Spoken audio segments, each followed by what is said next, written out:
Hey, what's up guys and gals? It's the Tyrant here. I have a very special treat for you today. I'm doing a live broadcast Q&A session.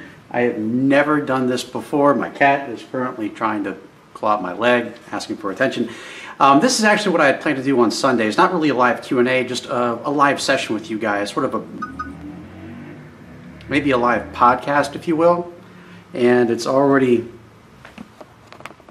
there we go. Okay, hopefully that won't happen again. So essentially, the thing is, what I'm going to do today, the format, I'm a little nervous, is I've selected questions like I usually do, and so I'm going to run through those first. If you haven't guessed by the title of the video, I'm going to do a little bit of explaining afterwards. So, in short, what that means is, the whole thing with 343 and Halo, I feel like deserves a deeper explanation. My opinion has always been the most popular one, but it's one that I always stick with because I believe in expressing myself. So we're going to do that, and then after that's done, I'm going to take live questions from our audience. Hopefully the camera won't auto turn off. I don't know why it's doing it. It's a new camera, so if it does happen throughout the Q&A, I'll try to correct it as quick as I can. So I do apologize. Like I said, I've never done this before. It's a fairly new camera, and we're going to give this a shot. Of course, typically how this works, that people submit questions, and I'll throw their name up there. But since I can't do that because this is live, I have a very high-tech teleprompter system that should do the trick for me. So we're going to give that a shot. For those of you who don't know how this works, typically the Q&A isn't live, and if people do like it live, maybe we can do this more. But you submit questions in the comment section below to be picked to be featured the following week. Now, obviously you can't do that here because this is a live Q&A, so there is no comment section currently. There's a live feed right there. So if you want to submit questions for next week, wait till the video is archived, so it should appear maybe an hour or two after the live feed is done, and then you can comment there what your next question is for the following Q&A. Also, the easier way, if you want to go ahead and do this now, you can follow me on Twitter at MythicTyrant. Yeah, check that out. Okay, if you do not follow me on Twitter, you definitely should. Obviously, because it's the most direct way you can communicate with me. Also, you can get into all the fun conversations that I have with Nate Light Halo, Late Night Halo, or Late Night Gaming, Hidden Xperia, The Act Man, Bungie, and of course 343. And you can be included on this conversation. So if you don't follow me yet, I highly encourage you to do it right now. Go to Twitter if you don't have an account, create one, it's free. I promise it won't bite, depending on who you follow now. And that's basically it. So our first question of the week comes from Mr. Arc48. Okay? And Arc asks, if you could create one human, Covenant, or Forerunner weapon, what would it do and what would it look like? I've always been one for the Infinity Gauntlet. I know that's not anything from the Halo universe, but I mean something with infinite power. You know what? Something like the Didact. He has Force-like powers. He's not really a weapon, so to speak. I think it's built into his armor, but something like that would be more valuable to me than any one weapon, at least in my personal opinion. I mean, he can do anything with that thing. He has like Force-like powers. He can create and destroy structures just by thinking it. He can control ships and whatnot. To me, that would be a cool power. So I hope that answers your question, Arc48. I know it wasn't probably what you were looking for, but that's what I honestly would love to have from the Halo universe. So that's a great question, Arc. I appreciate it. Our next question comes from Eminem11. Okay? Let's see, and Eminem asks, how would you feel about a Forge mode in Halo Wars 2? I'm not really sure how that would work exactly. I mean, it might work a little bit better than, say, a first-person shooter would, just because you have a mouse and a keyboard, you can look down on everything. I think that that would be a great idea if they could implement it in. I'm not really sure how they would do it or what they would implement it with, if that makes any sense. Scenery, I don't see that being a huge thing in Halo Wars 2, mostly enemies and I guess bases to a point. I mean, if they could find a way to make it work, sure. I just don't know how well they could implement it in that type of game, not really in an RTS, but that's still an interesting question, Eminem, and thank you, I appreciate it. Our next question comes from, oh boy, Josh B7 2.0. Oh man, are you kidding me?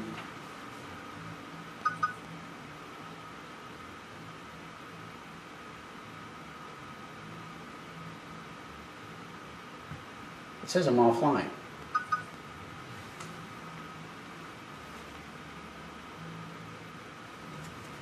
Now it says I'm live again. Okay.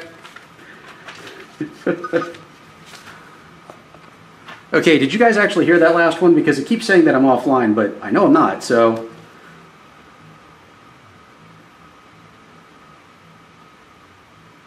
All right, so did you guys hear the Halo Wars 2 question? Hopefully you did. Okay, so we're going to go ahead and move on to Josh B7 2.0, okay? And Josh asks, Halo 2 or Halo Spartan Assault? Ooh, that is a tough one right there. Everyone knows that I hate Halo 2. It's not really my favorite Halo game by any stretch of the term, but it's difficult to compare these. You know, in the past, when I've done this, or tried to compare when I've done Halo ranking systems in the past, and I have, if you've seen my Halo Time Travel and Evolution video, I compare all the major Halo titles. And I sincerely thought about going and ranking all the Halo games, including the Spartan Assault, Spartan Strike saga, as well as Halo Wars and Halo Wars 2. But the thing of it is, that's almost impossible to do. They're not the same type of game. You know, Halo Wars is an RTS. You know, Spartan Assault's, you know, a top-down mobile game, or meant to be a mobile game. They don't play the same. And so it comes down to personal preference of what style game you like. I mean, if I really had to rank them, I would say that I would probably put the Spartan Assault and Spartan Strike series in last place, not because they're bad games, just because they're not AAA titles. And I would put Halo Wars and Halo Wars 2 after that, and then go down the regular list. So to answer your question, I guess Halo 2. I mean, it is what it is, right? But I appreciate you asking that, Josh. Our next question comes from, oh God, someone's going to find this in the trash can and, oh, genocidal dream. Oh, okay. And I'm going to call him GD for this. How about that? And he asked, Halo Reach 2 or Halo ODST 2? His question was a little bit longer than that. But I had to write it down. So essentially he was asking, do I want a game based on a prequel to Halo Reach where it goes into all the characters and whatnot, or do I want a sequel to ODST? And the short answer is a sequel to ODST. You know, I really don't want, I'm not that interested in the Halo Reach characters, to be honest with you. I know some folks are, but you know, even Actman sort of sides with me on this, that Reach is a settings-driven story. It's not a character-driven story.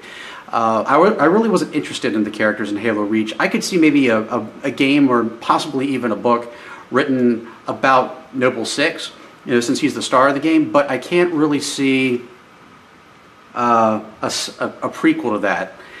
That's just my personal opinion, though. I mean, that was the first time Reach was attacked anyway by the Covenant, so you couldn't really call it Halo Reach 2, in my personal opinion. But I could see an ODST 2, simply because, you know, I'd love to see the transition Buck made from an ODST to a Spartan. I think that would be cool. There we go. And so that'd be my personal opinion. Between the two, Halo ODST 2. That would be my choice right there. Thank you, GD. I appreciate it. By the way, if you hear loud noises in the background, like noisy neighbors or sirens or whatever, it's because I live in Washington, D.C. So, yeah. Air raid sirens especially, I guess. So our next question comes from Pilot BT7274. See, look at my high-tech teleprompter. And Pilot asks, when do you think Halo 6 is going to be released? Yeah, I don't know when Halo 2 is going to be released. Halo 6, my guess personally would be probably 2019 or 2020. They did not do an they did not do an E3 trailer for Halo 6 this year. No teaser, no nothing. Generally speaking, the teaser drops at the E3 the year before the game comes out. It sounds like they're probably taking their time with the game. I hope they are. I hope that they're taking as much time as they need to give us the best game possible. You know, don't rush it. Don't put yourself on deadlines just for the sake of making more money. Take as long as you need. So my personal guess would probably be sometime early 2019. The reason I say that is because you have a lot of fall releases that would compete with Halo 6. And I think that's also at least partially why, I don't know the full story, but partially why they released Halo Wars 2 in February of this past year rather than in fall of the previous year. Less competition, You don't have to worry about people choosing which game they want to get because, you know, Halo's had kind of a rough past couple of years. And if someone had to choose between, say, Halo 6 and Titanfall 3, for example, a lot of people might pick Titanfall 3. So I think it would be a good marketing move for them if they waited till maybe early 2019. So that's my personal take. I don't know for sure, but that's what I would do. So that's a great question, Pilot, and I appreciate it. Our next question comes from Austin K, not like the city. And Austin asks, do you think nostalgia is ruining Halo? Well, you know, it's interesting, and stop it, Misty. That's my cat clawing, if you didn't know. Essentially, I don't think you can ruin Halo with nostalgia in terms of the overall concept. I think that you can ruin it for yourself, sure.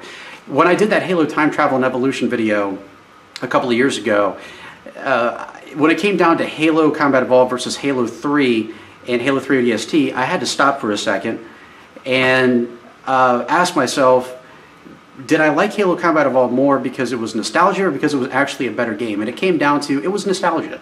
Halo 3 had a lot more options. The story was not as solid as Halo Combat Evolved. There you go, had to check on that thing occasionally.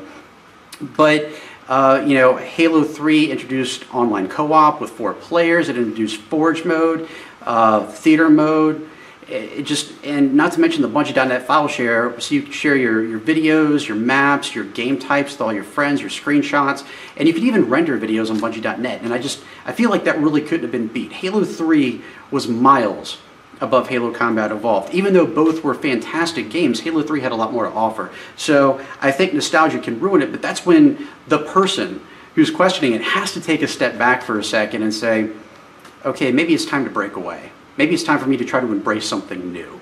Because that's what really needs to happen. If you're going to let nostalgia ruin your experience with games in the future, you're never going to have fun. Things are never going to be the way they were. They're always going to move forward. And so that's my personal take. It can ruin it, but hopefully people can learn to rise above it. So that's my personal take on it. That's a great question, Austin. I appreciate it, man. Okay, our next question comes from, Austin, I think you have a brother, man. Matt K. All right, and Matt asks, could Master Chief be in a coma? Oh, shit. Oh, this is good. Could Master Chief be in a coma? Could 343 use that plot device to fix the story? Oh, man. Getting some 343 burns today. You know, it's interesting you bring that up. I saw a trailer to the new season of The Walking Dead, right? And I'm a fan of the show. You know, I don't watch it necessarily from episode to episode, but they had a clip of Rick in a beard waking up in a hospital, and people have been floating the rumor around that what if he's all in a coma? What if this is all just a dream? And I'm like, no, there's another show running beside it, and they'd have to be dreaming too. And I'm just like, man, that would be such a dick move. And the same applies to Halo in this case. It would be such a dick move for them to do that. Oh, wait, no, he's still on the Florida Dawn.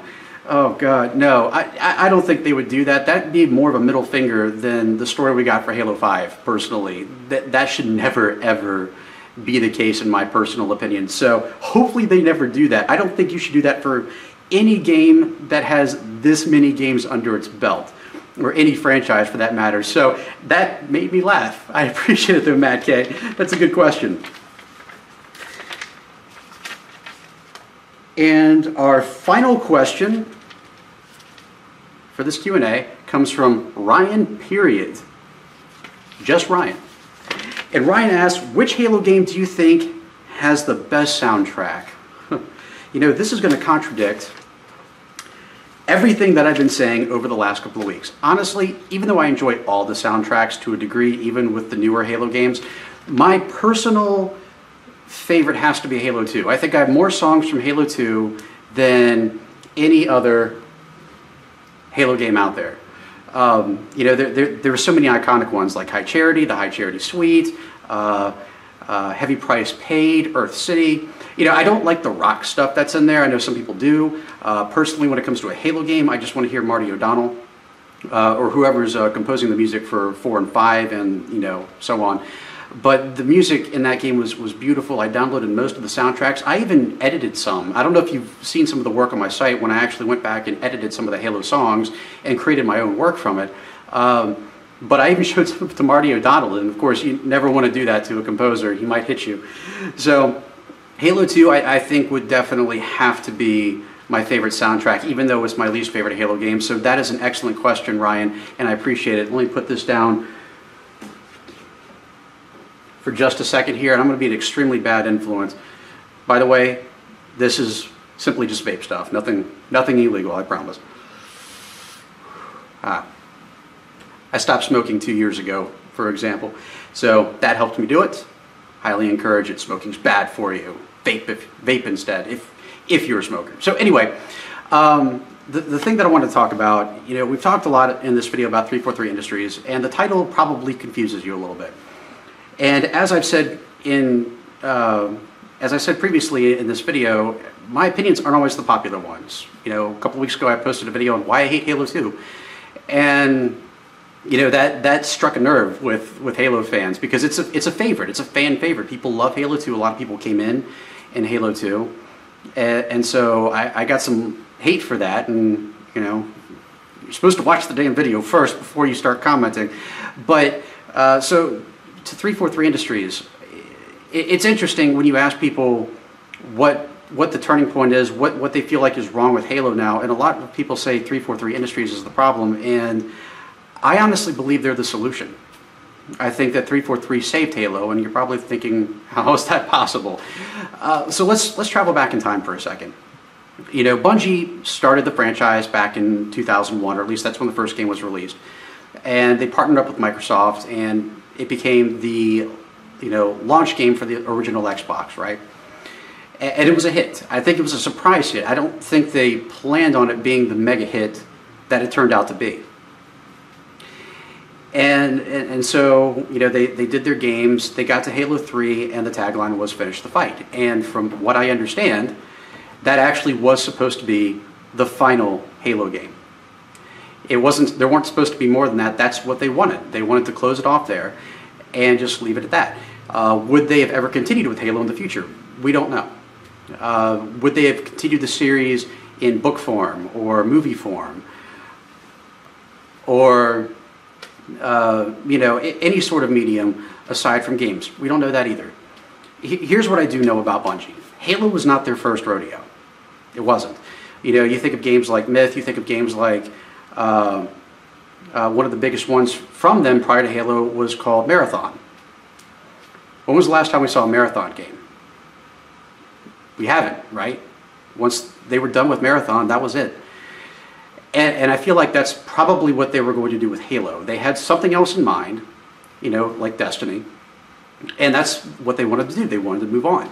And that's very common for studios to do. 343 Industries is in a very unique position because they focus on one franchise and one franchise only. Most companies don't do that. Think of Capcom, okay? They don't just have multiple franchises. They have ones that have completely different game types, and also different game genres. Think of Street Fighter and Resident Evil. Those are both under the Capcom name, but they're two completely different franchises entirely. Think of companies like Blizzard. You may know them mainly for World of Warcraft now. That's probably the most famous game out there currently, but they're known for so much more. Obviously, World of Warcraft came from their RTS game Warcraft, their series, I should say, and they had another RTS series, which is huge, called StarCraft. And not only that, their most recent release is a first-person shooter called Overwatch. And so Bungie didn't want to be stuck in one place. They wanted to have the freedom to explore other series, to create new ideas. And you can't blame them for that. I mean, most of us who do create do want to do different things all the time.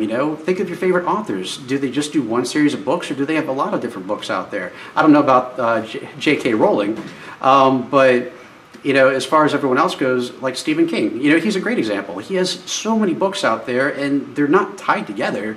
It's all just different universes, and that's fun to create something new. And so when it came to Bungie, they sort of just wanted to move on, to do something else. And Microsoft stepped in and said, no, you owe us at least 2 more Halo games. And if it hadn't been for that, we probably wouldn't have seen Halo 3 ODST and Halo Reach. And my cat is getting extremely antsy right now. Misty, thank you. So, must be that time of night. Maybe it's just because Daddy's out here speaking. So, The thing of it is, if it hadn't been for Microsoft stepping in, regardless of what you feel for Bungie, Halo still wouldn't be around. And some of you may think to yourselves, maybe that's a good thing. Maybe it should have been left well enough alone. And I disagree with you. You know, if you're someone who loved the original Halo games and you don't like the new ones, the good news is the original games are still there. You can still play them whenever you want to. You don't have to play the new stuff. I recommend that you do. Personally, I love the new games. I have my qualms with them, of course. But I love them for different reasons. If you saw my Halo Time Travel and Evolution video, the bottom 2 games of that list were Bungie games. They weren't 343 games. Both of them have their pros and cons. I think 343 brought a lot of positive things to the table. You know, I sort of look at Halo 4 as Reach 2.0 in terms of the game's mechanics, but they improved them. You know, armor abilities were kind of a sketchy concept in Halo Reach. Some people liked them, a lot of people didn't. It was a very dividing issue, right? And I'm pretty sure that most of us can agree that armor lock was shit. Guess what wasn't in Halo 4? Armor lock. The armor abilities were still there, but there was no armor lock. In fact, if anything, the armor abilities in Halo 4 felt more organic to the game. I say that word a lot, you know, organic, meaning that it feels natural. It doesn't feel like it's shoehorned in there, right? Halo 5 comes along, and I'm not going to lie. It had probably one of the worst stories in this series. Having said that, I don't play games for a story. That's icing on the cake if it exists, but I play it for the gameplay. You know, Halo 3 was listed as my top favorite Halo game of all time. But you know what? Little secret for you. I thought the story was stupid. It's interesting when you look back at Halo Combat Evolved, Halo 2, Halo 3, and even ODST and Reach, right? I'm watching my cat. They all felt very different from each other. It's almost like they all had different writers. Halo 2 felt very different from Halo Combat Evolved. Halo 3 felt very different from Halo 2. ODST had its own dark tone, and Halo Reach was even grittier. They didn't follow the same thing at all. And so I'm okay with that to a point, simply because as long as the game plays well, I can have a good time with it. Halo 5 improved on a lot of the aspects of Halo 4, in my opinion. You know, with the Prometheans, I was kind of like this with them on Halo 4, but they made improvements to them in Halo 5. They made Knights easier to kill. They made Crawlers less of a grind, I guess, and Watchers weren't nearly as powerful. They were still annoying, but they weren't as powerful. And they even added a middle-class unit, the Soldier, and even a boss unit, whether you like them or not, were an Eternal. There was a lot more variety there. And I feel like, speaking strictly in terms of game mechanics, Halo 5 was superior to 4, and 4 was superior to Reach. Sounds weird, I know, and I know a lot of you aren't going to like that opinion, but that is the one that I have. Halo 5 was the first time since Halo 3 that I really enjoyed Halo's multiplayer. I didn't like Reach's or 4's, but 5 hit a sweet spot. I love Warzone. I love Warzone Firefight. Those were big to me, and it has the most powerful Forge ever. You can't deny that. It did take things away, not going to lie. Split screen. We still don't have theater mode for campaign, which sucks. And hopefully those things improve over time. And I'm hoping they bring a lot of those things back for Halo 6. Maybe they'll even bring back dual wielding for all I know. But I appreciate 343 for everything that they've done. And in my opinion, even if you don't agree with it, Halo is in the best possible hands that it could be in. Some of you may think those hands would be Bungie's. But Bungie didn't want to do it anymore. So if it wasn't Bungie's hands, we wouldn't have any more Halo. So in that regard, I just want to take a second to say thank you, 343 Industries, for carrying the torch. I know you don't have an easy job because, you know, you have just one franchise to focus on. You can't really branch out from that. You have a lot to undertake from that. You have to keep your head above water with just one series. And if that series falls, so do you. And that's a lot of weight on your shoulders. You can't just pick up with something else. So I wish them the best of luck. I personally think they're doing a great job. The main reason I brought this up tonight is because I had the opportunity, the privilege, to visit their Halo Museum this weekend in Seattle. And I haven't been to Seattle in 5 years. I haven't seen those guys in 5 years. I got to meet a lot of cool people like Hidden Xperia, Late Night Gaming, and Masters Lead from the Halo SPV3 team. Of course, he was the main guy behind it.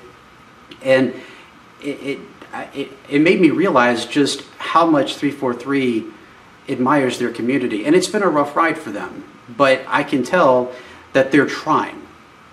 That they're trying hard to reconnect with the community and put the community first before anything else. I think if they do that, and they take their time with future Halo titles, they can really knock this out of the park.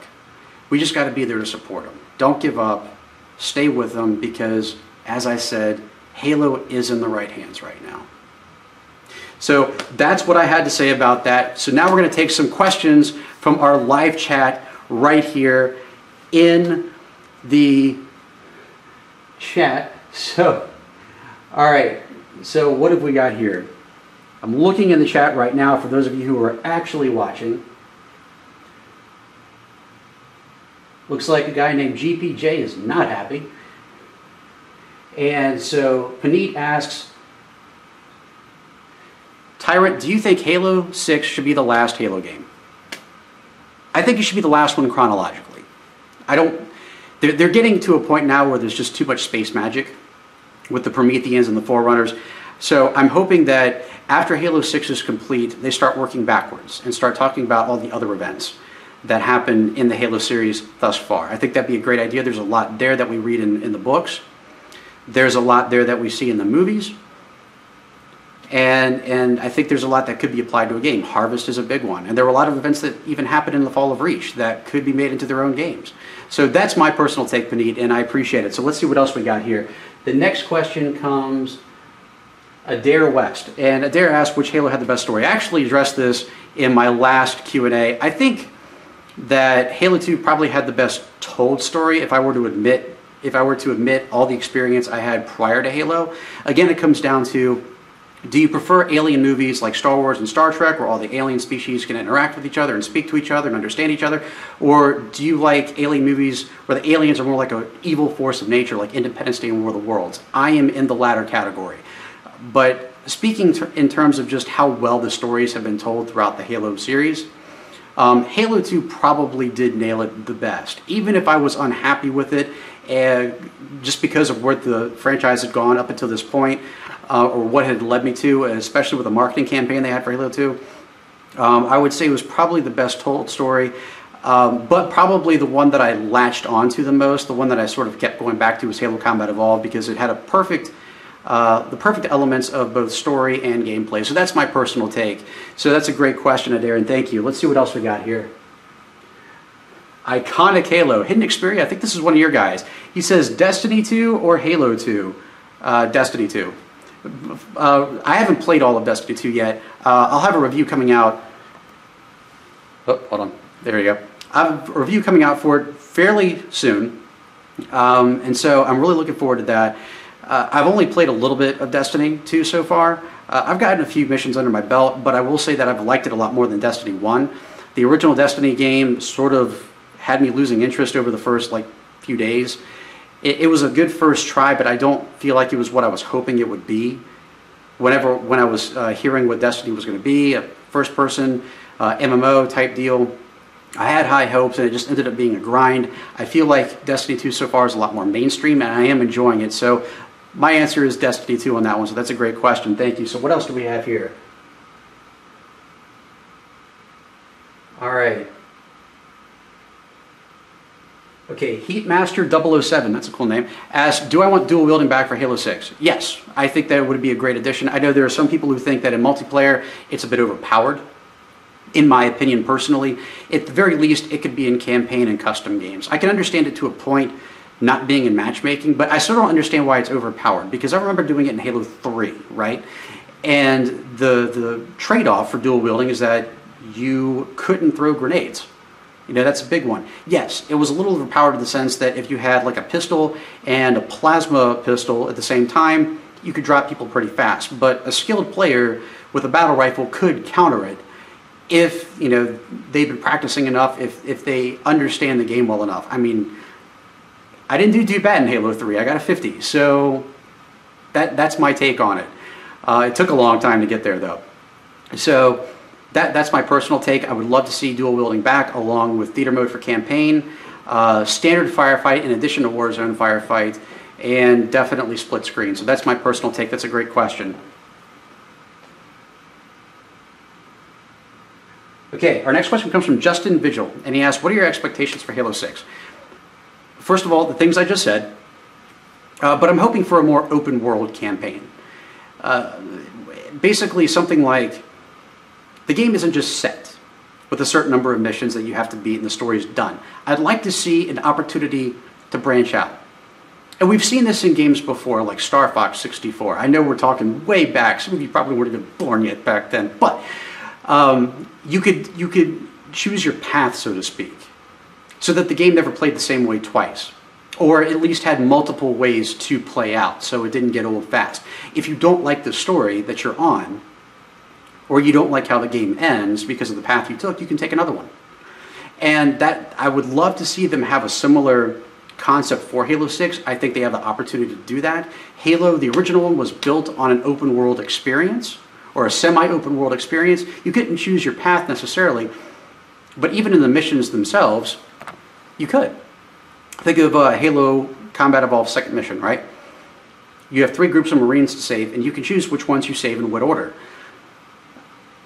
I would like to see something similar to that in Halo 6, not just with the missions themselves, but also with possibly which missions you can choose. I think that would be cool. Possibly a way to, I think the squad system should be back. I know some of you don't like it. Personally, one of the big highlights for the original Halo for me was having Marines fight by my side.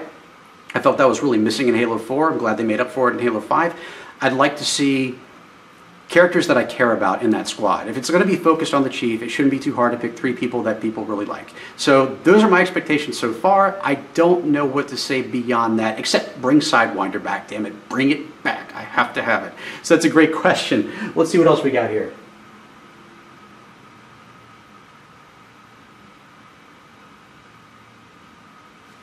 Halo or Gears of War? Halo, hands down. I actually played Gears of War 4. I played a little bit of the first one. I didn't get through it all the way because I bought my Xbox 360 and Gears of War 4 about a month before Halo 3 came out. I also bought that game Dead Rising at the same time, so I played partially through the original Gears of War, but I never finished it. Ended up selling it back to GameStop because it just really never got my attention that much. Hands down, Halo. Gears of War 4 was okay, but if you saw my review for it, it's just way too long. It could have been cut in half. The story was good, but like I said before, I don't play games for the story. I play them for the gameplay. So that's a great question. What else we got here?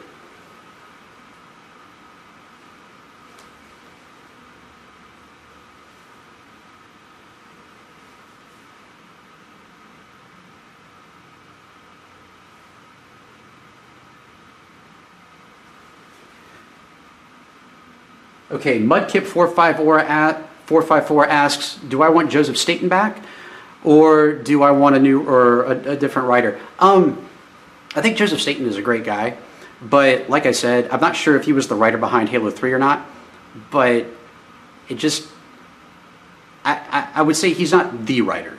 I think that Halo 4's writer did an excellent job. Just the Halo 5 writer, no.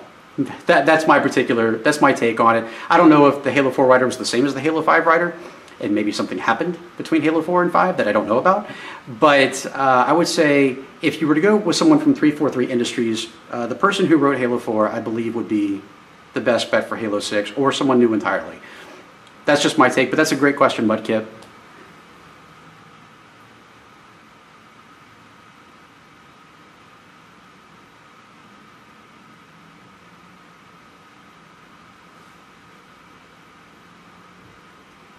Okay, Adele asks, how much do I hate Armor Lock?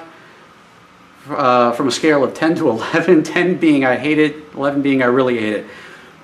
I didn't like it. I didn't care for it. I didn't care for any of the armor abilities in Reach, to be honest with you. I think that, well, I'm bleeding, don't know why.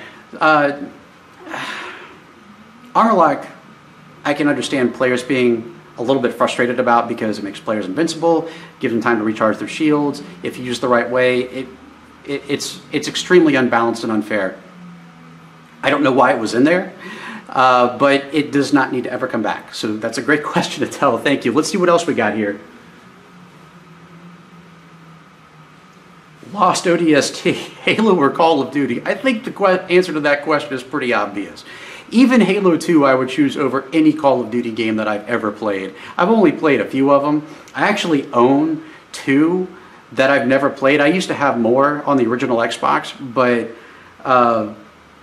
or on the Xbox, I don't know, Xbox or Xbox 360, but yeah, even Halo 2 I would choose over Call of Duty. So that's a great question, Lost ODST. Who else? What else we got here?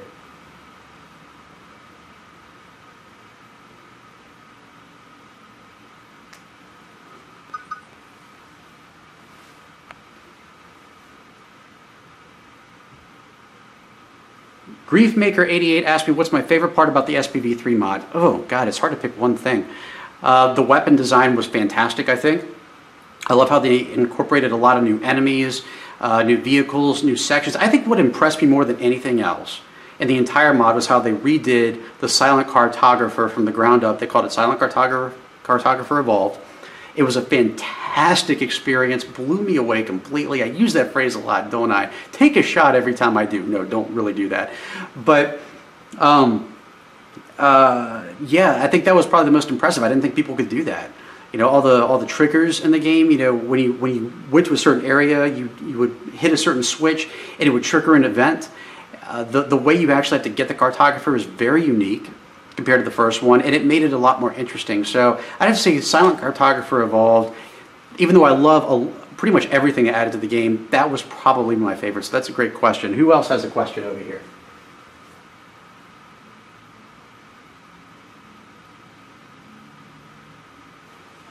Claude Assassin asks, do you love us?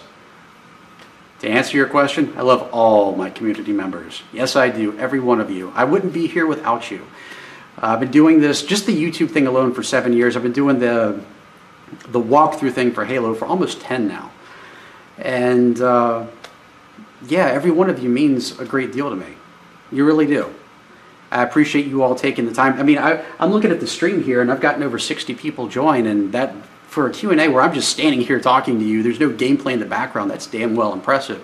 That's extremely impressive, and I appreciate everyone who took the time to hear me ramble with a camera that keeps wanting to turn off every few minutes for the last, what, half an hour? Let me look at the time here. Gosh, it's been, yeah, almost 45 minutes now. And so I care about every one of you, and I really appreciate you being here, commenting as much as you do. You mean a lot to me, and thank you. Really, thank you. All right, we're going to have... all right, I have time for one more question, and then we're going to wrap up this Q&A session. So let's see what we got here.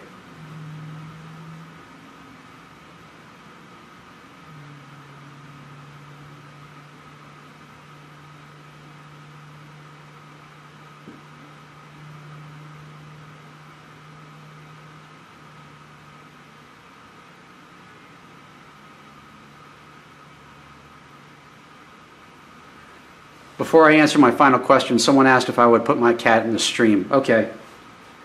One of them, anyway. Hey, Cortana. Or Misty. Come here. This is Misty. She does not like being held. But she was the one making all the noise earlier. So that's little Misty. Yeah, she's not happy. But that's Misty for you. Oh, and let me show you Cortana real quick, if she'll let me hold her.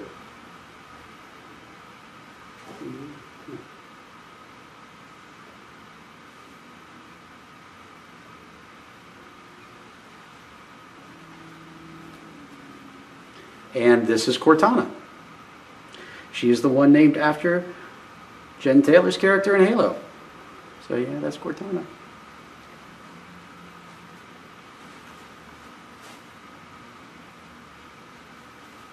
And this is my big boy Ty. You guys probably remember him from a few years ago, or 5 years ago, when I brought him home as a little kitten. He is a big boy now. He's my big boy. So they say hi, Ty. Yeah.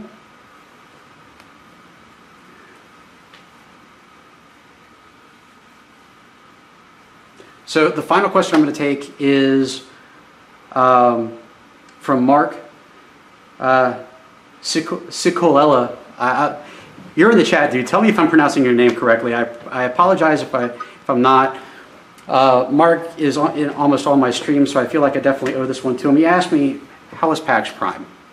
And it was so amazing. I didn't know for sure if I really wanted to go, simply because I booked the trip a couple of months in advance. I wanted to make sure I got a decent hotel, decent prices for the plane tickets and everything. And a couple of weeks before, I found out they were having the all the parties and stuff, all the get-togethers were happening outside the bounds of my trip.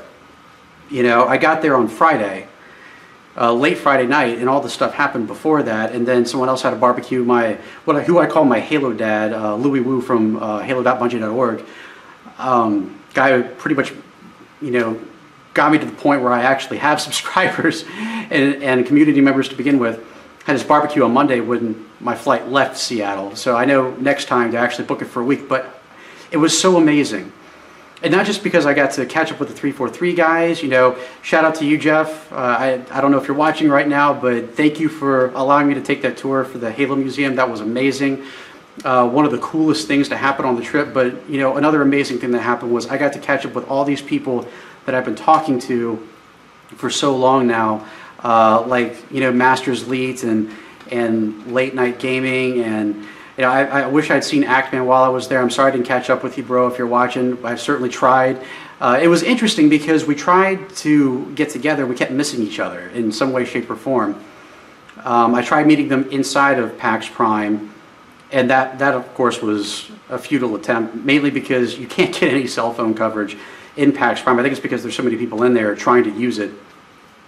But it happened by coincidence. I was walking back to my hotel room, and Masters Leet from SPV3 just happened to catch me. And so I got to, you know, finally, you know, meet him. I got to meet the guys behind the really cool game that's coming out called Installation 01. If you haven't heard of it yet, definitely check it out. And then from there, I got to meet up with Hidden Xperia and Late Night Gaming, and that was an epic night. I'll say that in 343 Industries, you know, getting to go there, getting to see those guys, getting to catch up with Jeff again, especially, and Ken. I hadn't met Ken before, but it was really cool to see him. He's a really cool guy.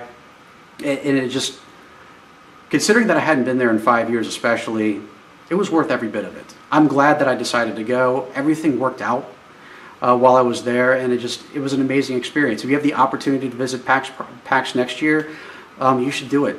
Absolutely. It's a great experience, and you'll get to meet a lot of awesome, awesome Halo community members. So that is this week's Q&A. When this video does end up being archived, so you can view it whenever you want to, let me know in the comments below. Do you prefer the live ones? Even though I have to stop every now and then to try to fix the camera, I'm sure I can get that resolved next time around. But, you know, what do you think? You know, is this something that you would like to see in the future? And maybe not necessarily with, maybe something in addition to the Saturday one, or maybe you want the Saturday one too. You can let me know in the comments below. But also don't forget to add your question in for next week too in the comments section, because that's how I'm going to get it. It's either going to be that or Twitter. And of course, once again, my high-tech teleprompter here, you can follow me on Twitter at MythicTyrant. See that? Finger's kind of covering it up. There we go. Okay, that works. But yeah, let me know your thoughts on this, your questions for me. You can let me know in the comments below, or hit me up on Twitter at MythicTyrant. A link to my Twitter feed can also be found in the description below if this link isn't working for you. And if you like this video, click that subscribe button, because I've got great content on the site that I produce every single day right here on MythicTyrant.com. Thanks so much for watching, guys and gals. Thank you for watching me live. Make a fool of myself in front of a live audience. I hope you guys really enjoyed it. I enjoyed it. I love being able to interact with you. I had such a great crowd tonight. My Q&A crowd is always so awesome. So thank you so much for being here. Have a great weekend, guys and gals. I'll catch you right back here next time. And as always, I'm the Tyrant, signing off.